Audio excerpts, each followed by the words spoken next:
मियां चन्नू से सीटीवी पाकिस्तान के नुमाइंदे शाहिद महमूद चौधरी की रिपोर्ट के मुताबिक मियां चन्नू के निजी कॉलेज में पाक फौज के शोहदा को खराज तहसीन पेश करने के लिए तकरीब का इनाकात किया गया। तकरीब में इंतजामी अफसरान, सिविल सोसाइटी और शोहदा के लवाहिकीन ने शिरकत की।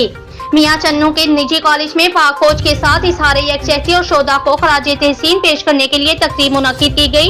तकरीब में असिस्टेंट कमिश्नर मियां चन्नू चौधरी, रमीज जफर, साबिक लीगी MNA मजीदा वाई, डॉक्टर गजाला शहीन और पाक फौज और पंजाब पुलिस के शोहदा के बुरसा समेत मुख्तलिफ महकमा जात के अफसरान, तलबा और तलबात ने बड़ी तादाद में शिरकत की।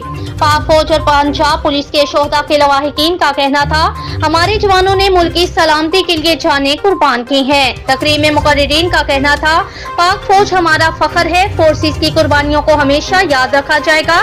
तकरीब में तलबा की जानिब से पाक फौज को खराज तहसीन पेश करने के लिए टैबलोस भी पेश किए गए, जबकि शोहदा के लवाहिकीन को शील्ड से नवाजा गया। मुल्क और कौम की सलामती के लिए खसूसी दुआ की गई।